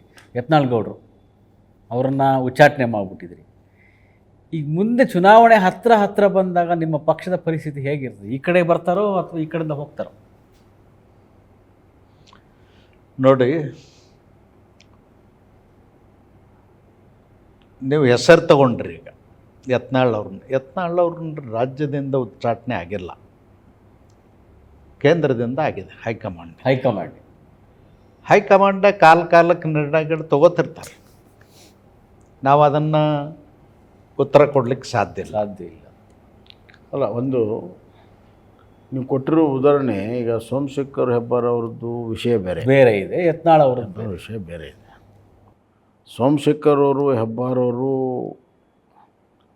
ಅವರು ತಮ್ಮ ಕಾನ್ಷಿಯಸ್ಲಿ ಕಾಂಗ್ರೆಸ್ ಪಕ್ಷದ ಜೊತೆಗೆ ಸೇರ್ಕೋಬೇಕು ಅನ್ನುವಂಥ ದೃಷ್ಟಿಯಿಂದ ಆ ರೀತಿಯ ಕೆಲವು ವಾತಾವರಣ ನಿರ್ಮಾಣ ಮಾಡಿಸ್ಕೊಂಡಿದ್ದಕ್ಕಾಗಿ ಅವರನ್ನು ಉಚ್ಚಾಟನೆ ಆಗಿದೆ. ಈಗ ಅವರು ಓಪನ್ಲಿ ಐಡೆಂಟಿಫೈ ಮಾಡ್ಕೊಂಡಿದ್ದಾರೆ. ಅವ್ರ ಬಗ್ಗೆ ಅಷ್ಟು ಪ್ರಶ್ನೆ ಬರುತ್ತೆ. ಯತ್ನಾಳ್ ಅವ್ರ ಪ್ರಶ್ನೆ ಬಂದಾಗ ಅವ್ರಿಗೆ ಅವ್ರೇನು ಕಾಂಗ್ರೆಸ್ ಪಕ್ಷಕ್ಕೆ ಹೋಗ್ತೀವಿ ಅಲ್ಲಿ ಹೋಗ್ತೀವಿ ಅನ್ನೋ ಕಾರಣಕ್ಕೆ ಉಚ್ಚಾಟನೆ ಆಗಿಲ್ಲ. ಅವರು ಕೆಲವು ಹೇಳಿಕೆಗಳು ಅವ್ರ ಇದರಿಂದ ಅದು ಸುದೀರ್ಘವಾಗಿದ್ದಂಥ ಸಂದರ್ಭದಲ್ಲಿ ಅದನ್ನು ಹೈಕಮಾಂಡ್ ತೀರ್ಮಾನ ಮಾಡಿದೆ. ಈ ಥರದ್ದು ಹಲವಾರು ಪ್ರಸಂಗಗಳಲ್ಲಿ, ಈಗ ಉದಾಹರಣೆಗೆ ಇದೇ ಯತ್ನಾಳ್ ಅವ್ರನ್ನ ಸದಾನಗೌಡರು ಅಧ್ಯಕ್ಷತೆ ಉಚ್ಚಾಟನೆ ಮಾಡಿ ಇದೇ ಯಡಿಯೂರಪ್ಪನವರು ಕರ್ಕೊಂಡು ಬಂದರು. ಅಲ್ಲಿ ಸ್ಥಳೀಯವಾಗಿ ಲೀಡರ್ಸ್ ಎಲ್ಲರೂ ವಿರೋಧ ಇದ್ದರೂ ಕೂಡ ಭಾಳ ದೊಡ್ಡ ಚರ್ಚೆ ಆಯಿತು. ನಾನೇ ಆ ಚರ್ಚೆಯಲ್ಲಿ ಭಾಗವಹಿಸಿದೆ. ಇಲ್ಲಪ್ಪ ಅವ್ನು ಬಂದರೆ ಒಳ್ಳೆಯದಾಗತ್ತೆ ಅನ್ನೋಂಥ ನಿಲುವನ್ನು ಇದೇ ಯಡಿಯೂರಪ್ಪನವ್ರು ತಗೊಂಡ್ರು.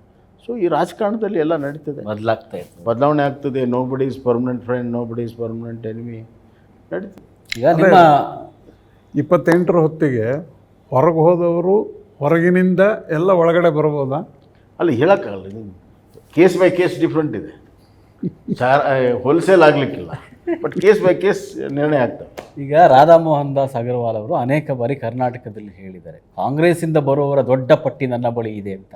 ತಮಗೇನಾರು ಅದ್ರ ಮಾಹಿತಿ ಇದೆಯಾ? ಅವ್ರಿಗೆ ಹೈ ಲೆವೆಲಲ್ಲಿ ಏನೋ ಕಾಂಟ್ಯಾಕ್ಟ್ ಮಾಡಿರ್ಬೋದು, ಅವ್ರ ಹತ್ರ ಮಾಹಿತಿ ಇದೆ. ಕಾಂಗ್ರೆಸ್ ಈಗ ಆಡಳಿತ ಪಕ್ಷದ ಈ ವ್ಯವಸ್ಥೆ ಇರುವಾಗ ಈ ಒಂದು ವರ್ಷದಲ್ಲಿ ಆಗುತ್ತೆ ಅಂತ ನನಗೆ ಅನಿಸಲ್ಲ. ಆದರೆ ಕೊನೆಯ 6 ತಿಂಗಳಲ್ಲಿ ಕಾಂಗ್ರೆಸ್ಸನ್ನು ಬಿಟ್ಟು ಬರುವ ಸಂಖ್ಯೆ ಭಾಳ ದೊಡ್ಡ ಪ್ರಮಾಣದಲ್ಲಿ ಆಗ್ತದೆ. ಅದನ್ನ ಇಟ್ಕೊಂಡು ಅವ್ರು ಹೇಳಿರ್ಬೇಕು. ಈಗ ನೀವು ಮೈತ್ರಿಯಲ್ಲಿದ್ದೀರಿ, JDS ಮತ್ತು BJP ರಾಷ್ಟ್ರೀಯ ಮಟ್ಟದಲ್ಲಿ ಮೈತ್ರಿಯಿದ್ದೀರಿ, ಇಲ್ಲಿ ನಡೆದ ಚುನಾವಣೆಯಲ್ಲೂ ಮೈತ್ರಿಯಿದ್ದೀರಿ. ಕುಮಾರಸ್ವಾಮಿ ಅವರು ಕರ್ನಾಟಕಕ್ಕೆ ಬಂದಾಗ ಆಗಾಗ ಹೇಳ್ತಾರೆ 28ಕ್ಕೆ ಮತ್ತೆ ನಾನೇ ಮುಖ್ಯಮಂತ್ರಿಯಾಗಿ ಬರ್ತೀನಿ, ಮೈತ್ರಿ ಸರ್ಕಾರ ಬರುತ್ತೆ ಅಂತ. ಅಲ್ಲ, ಈಗ ಅವ್ರ ಪಕ್ಷದ ಅಧ್ಯಕ್ಷರು ಅವರೆಲ್ಲ ಇದ್ದಾರೆ, ಅವರು ತಮ್ಮ ನಿಲುವನ್ನು ಹೇಳ್ತಾರೆ. ಯಾಕಂದರೆ ಅವ್ರ ಪಕ್ಷದ ಕಾರ್ಯಕರ್ತರನ್ನ ಸ್ವಲ್ಪ ಸಜ್ಜು ಮಾಡಬೇಕು, ಹುರಿದುಂಬಿಸ್ಬೇಕು, ಮತ್ತು ಚುನಾವಣೆಗೆ ಸನ್ನದ್ಧ ಮಾಡಬೇಕು ಅನ್ನುವಂಥದ್ದು ಅವೆಲ್ಲ ಸ್ಟ್ರಾಟಜಿಗಳಿದ್ದೇ ಇರ್ತವೆ. ಸೊ ದ್ಯಾಟ್ ಇಸ್ ದೇರ್ ಅವರ ಹೇಳಿಕೆ, ಅವರ ಪಕ್ಷದ ಬೇಕಾಗಿ ಹೇಳಿರುವಂಥದ್ದು.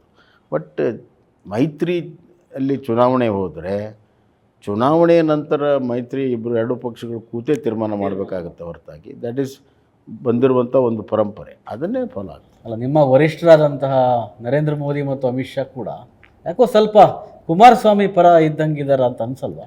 ಇಲ್ಲ ಅದು ಇನ್ನು ಇಷ್ಟು ನಮ್ಮ ವರಿಷ್ಠರು ಅವ್ರಿಗೆ ಏನಂದರೆ ಸರಿಯಾದ ಸಂದರ್ಭದಲ್ಲೇ ಸರಿಯಾದ ನಿಲುವು ಹೇಳ್ತಾರೆ. ಮುಂಚೆನೇ ಈ ರಾಜ್ಯಸಭೆ ಥರ ದೇವೇಗೌಡರಿಗೆ ಟಿಕೆಟು ಇಲ್ಲ ಅವ್ರ ಅಪೇಕ್ಷಿತರೇ ಅಲ್ಲ ಅಂತ ಅವ್ರು ಹೇಳಿದ್ದಾರೆ. ಗೊತ್ತಿಲ್ಲ ಅದು ಅವ್ರವ್ರ ನಡುವೆ ಏನು ನಡೆದಿದೆ. ಈಗ ನೋಡಿ, ಅವರಿಬ್ಬರು ಭಾಳ ಅತ್ಯಂತ ಆತ್ಮೀಯರು. ಅವರಿಬ್ಬರು ಏನು ಮಾತಾಡಿಕೊಂಡಿದ್ದಾರೆ ಅನ್ನೋದು ನಮ್ಗೆ ಗೊತ್ತಿಲ್ಲ. ನನಗನ್ನಿಸ್ತಾ ಇದೆ ದೇವೇಗೌಡರ ಅವ್ರ ಹಿರಿತನಕ್ಕೆ ಅವ್ರ ಗೌರವ ತಕ್ಕಾಗೆ ಬರುವಂಥ ದಿನಗಳಲ್ಲಿ ಅವರಿಗೆ ಸ್ಥಾನದ ಅವಕಾಶಗಳನ್ನು ಮಾಡಿಕೊಡ್ತಾರಂತ ವಿಶ್ವಾಸ ನನಗೆ. ಒಂದು ರಾಜಕೀಯ ಪ್ರೊಡಿಕ್ಷನ್ನು, ಅದಕ್ಕೆ ಭಾಳಷ್ಟು ಆಧಾರಗಳನ್ನು ಇವತ್ತು ನಾನು ಕೊಡೋಕ್ಕೆ ಸಾಧ್ಯ ಇಲ್ಲ. 28ಕ್ಕೆ ಹೋಗುವಷ್ಟರಲ್ಲಿ ಕಾಂಗ್ರೆಸ್ನಲ್ಲಿ ಭಾಳ ದೊಡ್ಡ ಒಂದು ಬಿರುಕು ಮತ್ತು ಒಡಕು ಆಗುತ್ತೆ ಅನ್ನುವಂಥದ್ದು ಒಂದು ರಾಜಕೀಯವಾಗಿ ನನಗೆ ಅನ್ನಿಸ್ತಾ ಇದೆ. ಅದೇ ಇನ್ನೊಂದು ಪ್ರಶ್ನೆ, ಕಾಂಗ್ರೆಸ್ಸು ಒಡಕಿರುವಂಥ ಪಕ್ಷ ಅಥವಾ ಒಡೆದ ಮನೆಯಾಗಿಯೇ ಚುನಾವಣೆಗೆ ಹೋಗುತ್ತೆ. ಈಗ ನಾವು ಭಾಳಷ್ಟು ಮಾತಾಡಿ ಇಲ್ಲ, ಇನ್ನೊಂದು ಆಡಳಿತದಲ್ಲಿರುವಂಥವ್ರಿಗೆ ಭಾಳಷ್ಟು ಹಿಂಟ್ಸ್ ಕೊಡೋದು ಬೇಡ. ಸೊ ಇನ್ನೊಂದು ಸತಿ ಬ್ರಾಡ್ಕಾಸ್ಟ್ ಮಾಡೋಣ, ಇನ್ನೊಂದು 3 ತಿಂಗಳು ಬಿಟ್ಟು. ಅಲ್ಲ, ಏನಿಲ್ಲ, ಇನ್ನೂ 2 ವರ್ಷ ಇದೆ. 2 ವರ್ಷದಲ್ಲಿ ಏನೇನು ಬೇಕಾದರೂ ಆಗ್ಬೋದು ರಾಜಕಾರಣದಲ್ಲಿ. Anything is possible.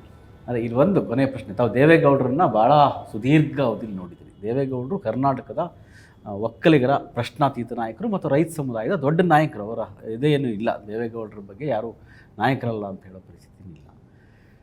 ಈಗ ದೇವೇಗೌಡರು ಒಂದು ನಿವೃತ್ತಿಯ ಅಂಚಿನಲ್ಲಿದ್ದಾರೆ, 93 ವರ್ಷ ಅವರಿಗೆ ವಯಸ್ಸಾಗಿದೆ. ಬಟ್ ನಿನ್ನೆ ಹೇಳಿದ್ದಾರೆ ನಾನು ಪುನಃ ಓಡಾಡ್ತೇನೆ ಅಂತ. ಕರ್ನಾಟಕದ ಮಟ್ಟಿಗೆ ಇವತ್ತು ಒಕ್ಕಲಿಗರಲ್ಲಿ ಪ್ರಭಾವಿ ನಾಯಕ ಅಂತ ಈಗ ಕುಮಾರಸ್ವಾಮಿ ಅವರು ನಿಮ್ಮ ಕೇಂದ್ರ ಸರ್ಕಾರದ ಭಾಗಿದಾರರಾಗಿ ಸಚಿವರಾಗಿದ್ದಾರೆ. ಕರ್ನಾಟಕದ DK ಶಿವಕುಮಾರ್ ಪ್ರಭಾವಿ ಒಕ್ಕಲಿಗ ನಾಯಕರಾಗಿ ಹೊರಹೊಮ್ಮುವಂತಹ ಎಲ್ಲ ಅವರ ಚಹರೆಗಳನ್ನು ನೋಡೋದು ನಮ್ಗೆ ಅನಿಸುತ್ತೆ. ನಿಮ್ಮ ಪಕ್ಷದಲ್ಲಿ ಆ ಥರದ ಒಕ್ಕಲಿಗ ನಾಯಕರು ಪರ್ಯಾಯವಾಗಿ ಯಾರಿದ್ದಾರೆ? ಈಗ ಒಂದು ದೇವೇಗೌಡರು ನಿವೃತ್ತಿ ಆಗಲ್ಲ. ಸೊ ಈಗ ಅವರಿರುವಾಗ ಪರಮೋಚ್ಚ ನಾಯಕರು ಅವರೇ. ಅದರಿಂದ ಆ ಪ್ರಶ್ನೆಗೆ ಅದೇ ಉತ್ತರ. ಎರಡನೇದಾಗಿ ದೇವೇಗೌಡರು ಕೂಡ ಓವರ್ನೈಟಾಗಿ ಒಕ್ಕಲಿಗ ನಾಯಕರಾಗಿಲ್ಲ, ಇದೊಂದು ತಿಳ್ಕೊಬೇಕು. ಇತಿಹಾಸ ಗೊತ್ತಿದ್ದವ್ರಿಗೆ ಅವರು ಅತ್ಯಂತ ಸಣ್ಣ ವಯಸ್ಸಿನಲ್ಲಿ ಅವ್ರಿಗೆ ಅವಕಾಶಗಳು ಸಿಕ್ತು. ಈ was one of the youngest ವಿರೋಧ ಪಕ್ಷದ ನಾಯಕರು. ಅವರು 26-27 ವರ್ಷ, 29 ಸೆಕೆಂಡ್ ಟರ್ಮ್, ಅಂದರೆ ಆಲ್ಮೋಸ್ಟ್ 30-35 ವರ್ಷದ ಒಳಗಡೆ ವಿರೋಧ ಪಕ್ಷದ ನಾಯಕರಾಗಿ ಕೆಲಸ ಮಾಡೋ ಅವಕಾಶ ಸಿಕ್ತು.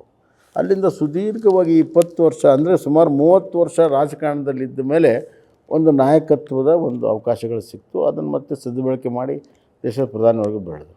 ಹಂಗೆ ನಮ್ಮಲ್ಲಿಯೂ ಕೂಡ ಈಗ 15 ವರ್ಷ 20 ವರ್ಷದಿಂದ ಭಾಳಷ್ಟು ಯುವಕರು ಒಕ್ಕಲಿಗ ಸಮುದಾಯದವರು ಬಂದಿದ್ದಾರೆ. ಒಂದು ಕ್ಷೇತ್ರದ ಮಟ್ಟಿಗೆ, ಜಿಲ್ಲಾ ಮಟ್ಟಿಗೆ, ರಾಜ್ಯ ಮಟ್ಟಕ್ಕೆ ಬಂದಿದ್ದಾರೆ.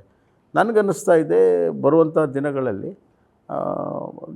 ಅವರು ಹೊರಹೊಮ್ತಾರೆ, ಒಳ್ಳೆಯ ಲೀಡರ್ಶಿಪ್ಪಾಗಿ ಹೊರಹೊಮ್ತಾರೆ. ಸ್ವಲ್ಪ ಸಮಯ ಬೇಕು. ಯಾಕಂತಂದರೆ ಒಂದು ಕಡೆ ದೇವೇಗೌಡರು, ಕುಮಾರಸ್ವಾಮಿ, ಇನ್ನೊಂದು ಕಡೆ ಡಿ ಕೆ ಶಿವಕುಮಾರ್ ಅವರು. ಡಿ ಕೆ ಶಿವಕುಮಾರ್ ಕೂಡ ಓವರ್ನೈಟ್ ಬಂದಿಲ್ಲ. ನಾವು ಅವರು ಒಂದು ಸತಿ ಚರ್ಚೆ ಮಾಡುವಾಗ ನಾನು ಒಂದು ಸತಿ ಹೇಳಿದೆ, ಅದು ಉಪಚುನಾವಣೆ ಇತ್ತು, ಕನಕಪುರ ಉಪಚುನಾವಣೆಯಲ್ಲಿ. ಯಾಕಪ್ಪ ಸುಮ್ಮನೆ ಉಪಚುನಾವಣೆ, ನೀನು ಮಂತ್ರಿ ಇದೆಯಾ, ನೀನ್ಯಾಕೆ ದೇವೇಗೌಡರ ವಿರುದ್ಧ ನಿಲ್ತೀಯಾ ಅಂತ, ಸುಮ್ಮನೆ ಯಾಕೆ ವಿರೋಧ ಮಾಡ್ತೀಯ ಅಂತ. ಅವನು ಭಾಳ ಸೂಡ್. ಅವ್ನು ಹೇಳ್ದ, ಯಾವತ್ತೂ ನಾನು ದೇವೇಗೌಡರಿಗೆ ಹತ್ತಿರ ಆಗ್ತೇನೆ ಅವಾಗ ನಾನು ರಾಜಕೀಯ ಮುಗೀತದೆ. ದೇವೇಗೌಡರನ್ನ ಚಾಲೆಂಜ್ ಮಾಡಿದ್ರೇ ನಾನು ಒಕ್ಕಲಿಗ ಲೀಡರ್ ಆಗ್ತೀನಿ. ಒಕ್ಕಲಿಗ ಲೀಡರ್ ಆದರೆ ನನ್ನ ಪಕ್ಷದಲ್ಲಿ ನನ್ನ ಗುರುತಿಸ್ತಾರೆ ಅನ್ನುವಂಥ ಮಾತನ್ನು ಅವತ್ತು ಹೇಳಿದ್ರು. ಅದೇ ಹಂಗಾಗಿ ವಿಧಾನಸಭೆ ಚುನಾವಣೆಗೂ ನಿಂತರು, ಲೋಕಸಭೆ ಅದಕ್ಕೆ ಅದೊಂದು he has played that this thing. ಅದೇ ರೀತಿ ಒಂದು ಟಫ್ ಸ್ಟ್ಯಾಂಡು ನಮ್ಮ ಪಕ್ಷದಲ್ಲಿದ್ದವರು ಕೂಡ ಮಾಡಬೇಕು. This is a time. ನಿಮ್ಮ ಪಕ್ಷದಲ್ಲಿ ಆ ಥರದೊಂದು ಪ್ರಯೋಗ ಆಯಿತು. ನೀವು ಆ ಸಚಿವ ಸಂಪುಟದಲ್ಲಿ ಮಂತ್ರಿ ಆಗಿದ್ದಿರಿ. ಅಶ್ವಥ್ ನಾರಾಯಣ ಅವರನ್ನ ಉಪಮುಖ್ಯಮಂತ್ರಿ ಮಾಡಿ ಹಳೆ ಮೈಸೂರು ಭಾಗದಲ್ಲಿ ಪಕ್ಷವನ್ನು ಸಂಘಟಿಸುವ. ಅಲ್ಲ, ಒಂದು ಹೇಳ್ತೀನಿ, ಲೀಡರ್ಶಿಪ್ಗೆ ಈಗ ನಾನು ಮುಖ್ಯಮಂತ್ರಿ ಇದ್ದರೂ ಕೂಡ ಯಡಿಯೂರಪ್ಪನವ್ರು ಪಾಪ್ಯುಲರ್ ಇದ್ದಾರೆ, ನಾವು ಒಪ್ಕೋಬೇಕು. ಸೊ ಅದು ಪೊಸಿಷನ್ಗಿಂತ ನಾವು ಹೆಂಗೆ ಫೈಟ್ ಮಾಡ್ತೀವಿ ಪೊಲಿಟಿಕ್ಸಲ್ಲಿ, ಅದ್ರ ಮೇಲೆ ಲೀಡರ್ಶಿಪ್ ಆಗ್ತದೆ. ಇಲ್ಲ, ಅದು ಒಂದು ಜಾತಿಗೆ, ಅದು ಒಕ್ಕಲಿಗರಿರ್ಬೋದು, ಲಿಂಗಾಯತರು ಇರ್ಬೋದು, ಪಕ್ಷ ನಿರ್ಧಾರ ಮಾಡೋಕ್ಕಾಗಲ್ಲ, ಅವನೇ ನಿರ್ಧಾರ ಮಾಡೋದು. ಅವರೇ ಡಿ ಕೆ ಶಿವಕುಮಾರ್ ನಾನು ಬೆಳೀಬೇಕು ಅಂತೇಳಿ ಬೆಳೆಯುವ ಇದು ಬಂದಿದ್ದಷ್ಟೇ ಬಿಟ್ಟರೆ, ನೀವು ಬೇರೆ ಯಾರೋ ಪಕ್ಷ ನೀವು ಒಕ್ಕಲಿಗರಲ್ಲಿ ನಾಯಕರಾಗಿ ಅಂತಂದ್ರೆ ಆಗಲ್ಲ. ಅವ್ರು ಹೇಳಿದ್ರಲ್ಲ, ದೇವೇಗೌಡರ ವಿರುದ್ಧ ನಿದ್ರೆ ಮಾತ್ರ ನಾನು ಲಾಂಗ್ ಟರ್ಮ್ ಇರ್ತೀನಿ, ಹತ್ರ ಇದ್ರೆ ಆಗೋದಿಲ್ಲ. ಆ ಥರ ಪೊಲಿಟಿಕಲ್ ಅರೆನಾದಲ್ಲಿ ಫೈಟ್ ಮಾಡ್ಬೋದು. ಅದೇ ಆರಂಭದಲ್ಲಿ ಒಂದು ಪ್ರಶ್ನೆ ಬಂತು, ನೀವು ಅಥವಾ ಅವ್ರ ಉತ್ತರ ಕೊಡ್ಬೋದು. ಈಗ ಡಿ ಕೆ ಶಿವಕುಮಾರ್ ಅವರು 2-3 ಸತಿ ನೋಡಿದೆ, ಇಟ್ಸ್ ಅ ಚೆಸ್ ಗೇಮ್ ಅಂತಂದರು. ಅವರು ಭಾಳ ಕಿಲಾಡಿ. ಅವರು ಫುಟ್ಬಾಲ್ ಮೈದಾನದಲ್ಲಿ ಆಡಿ ಕೊನೆಗೆ ಅಂತಿಮವಾಗಿ ಚಾಯ್ಸನ್ನು ನ್ಯಾರೋ ಡೌನ್ ಮಾಡಿಕೊಂಡು ಚೆಸ್ ಬೋರ್ಡಿಗೆ ತೊಗೊಂಡು ಬಂದರು.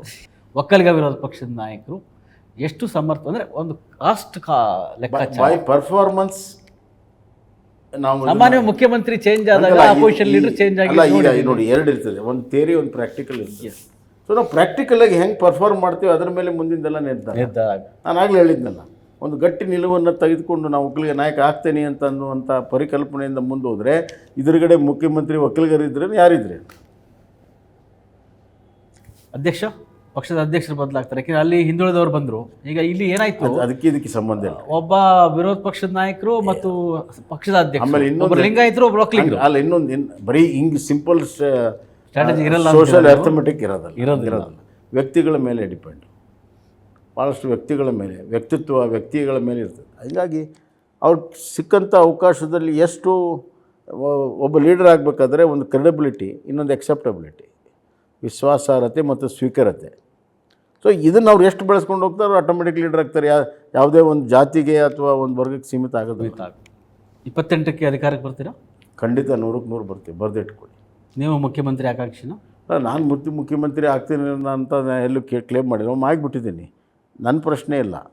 ನನ್ನ ಮನಸ್ಸಿನಲ್ಲಿ ಏನಿದೆ ಅಂದರೆ, 2023ರಲ್ಲಿ ನಾವು ಅಧಿಕಾರಕ್ಕೆ ತರೋಕ್ಕಾಗಲಿಲ್ಲ, ನಾನು ಮುಖ್ಯಮಂತ್ರಿ ಇದ್ದು. ನನ್ನ ಮನಸ್ಸಿನಲ್ಲಿ ಮತ್ತೊಮ್ಮೆ BJPಯನ್ನು ಕರ್ನಾಟಕದಲ್ಲಿ ಅಧಿಕಾರಕ್ಕೆ ತರುವುದೇ ನನ್ನ ಗುರಿ. ಕಾರಜೋಳ ಅವರು, ತಾವೇನಾದ್ರು ಕರ್ನಾಟಕ ರಾಜಕಾರಣಕ್ಕೆ ವಾಪಸ್ ಮಾಡೋ ಸಾಧ್ಯತೆ ಇದೆಯಾ? ನೋಡಿ, ಲೋಕಸಭೆಗೆ ಹೋದ್ಮೇಲೆ ನಮ್ಮ ಕೈಯೊಳಗೆ ಇರೋದಿಲ್ಲ. ಅದು ನಮ್ಮ ರಾಷ್ಟ್ರೀಯ ನಾಯಕರು ತೀರ್ಮಾನಗಳನ್ನ ಮಾಡ್ತಾರೆ. ಇಲ್ಲ, ಮೋದಿ ಹತ್ತಿರಕ್ಕೆ ಇರ್ತಾರಲ್ಲ ಅವರು. ಅಲ್ಲ, ಲೋಕಸಭೆಗೆ ಕರ್ಕೊಂಡು ಹೋಗೋದವರೇ ಅವರಲ್ಲ. ಹಂಗೆ ಹೌದು ಸರ್. 28ಕ್ಕೆ ವಾಪಸ್ ಬರೋ ಅಂದಾಜು ಇದೆಯಾ, ಅಥವಾ ರಾಷ್ಟ್ರ ರಾಜಕಾರಣದಲ್ಲಿ? ಯಾಕೆ ನಿಮ್ಮ ತಂದೆಯವರು ಹಣಕಾಸು ಸಚಿವರಾಗಿ, ಅನೇಕ ವಾಣಿಜ್ಯ ಸಚಿವರಾಗಿ ಕೆಲಸ ಮಾಡಿದವರು. ಅವರು ನಮ್ಮ ತಂದೆಯವ್ರನ್ನ ಹೋಲಿಕೆ ಮಾಡೋದು ಬೇಡ. ಸದ್ಯಕ್ಕೆ ಲೋಕಸಭಾದಲ್ಲಿದ್ದೀವಿ, ಆರಾಮಾಗಿದ್ದೀವಿ. ಅವ್ರು ಹೇಳ್ದಂಗೆ ಮೋದಿಗೆ ಹತ್ತಿರ ಇದ್ದೀವಿ. ಮೋದಿಗೆ ಹತ್ತಿರ ಇರುವಂಥ ಒಂದು ರಾಜಕೀಯ ಅವಕಾಶ ಯಾವುದೇ ಸ್ಥಾನಕ್ಕಿಂತ ದೊಡ್ಡದು. ಒಟ್ಟು ಕರ್ನಾಟಕದ ರಾಜಕಾರಣ ಚಿತ್ರಣ 28ರ ಹೊತ್ತಿಗೆ ಬದಲಾಗುತ್ತೆ, ಅಥವಾ ಸಿದ್ದರಾಮಯ್ಯನವರ ನಿಲುವಿನ ಮೂಲಕ ಅಥವಾ ಡಿ ಕೆ ಶಿವಕುಮಾರ್ ಅವರ ನಡವಳಿಕೆಯ ಮೂಲಕ ಬದಲಾವಣೆ ಆಗುವ ಸಾಧ್ಯತೆಯೂ ಇದೆ ಅನ್ನುವಂತಹ ಒಂದು ಅಭಿಪ್ರಾಯವನ್ನು ಇಬ್ಬರು ವ್ಯಕ್ತಪಡಿಸಿದ್ದಾರೆ. ಬಸವರಾಜ ಬೊಮ್ಮಾಯಿಯವರ ಇಲ್ಲಿಯವರೆಗೆ ನಮ್ಮ ಚರ್ಚೆಯಲ್ಲಿ ಪಾಲ್ಗೊಂಡು ಅನೇಕ ಮಾಹಿತಿಗಳನ್ನು ಅಥವಾ ಒಳನೋಟಗಳನ್ನು ಹಂಚಿಕೊಂಡಿದ್ದೀರಿ, ನಿಮಗೆ ಧನ್ಯವಾದಗಳು. ಗೋವಿಂದ ಕಾರಜೋಳ ಅವರೇ, ತಾವು ಕೂಡ ಅನೇಕ ಮಾಹಿತಿಗಳನ್ನು ನಮ್ಮೊಂದಿಗೆ ಹಂಚಿಕೊಂಡಿದ್ದೀರಿ, ನಿಮಗೂ ಕೂಡ ಧನ್ಯವಾದಗಳು. ನಮ್ಮೊಂದಿಗೆ ಚರ್ಚೆಯಲ್ಲಿ ಪಾಲ್ಗೊಂಡಂತಹ ರವೀಂದ್ರ ಭಟ್ ಅವರಿಗೆ ಕೂಡ ಧನ್ಯವಾದಗಳು. ಪ್ರಜಾವಾಣಿಯ ಈ ರೀತಿಯ ಪಾಡ್ಕಾಸ್ಟನ್ನು ತಾವು ನಮ್ಮ ಯೂಟ್ಯೂಬ್ನಲ್ಲಿ ನಿತ್ಯವೂ ನೋಡ್ತಾ ಇರಿ. ಇಲ್ಲಿಯವರೆಗೆ ನಮ್ಮ ಚರ್ಚೆಯನ್ನು ವೀಕ್ಷಣೆ ಮಾಡಿದ್ದಕ್ಕಾಗಿ ಎಲ್ಲರಿಗೂ ಕೂಡ ಧನ್ಯವಾದ.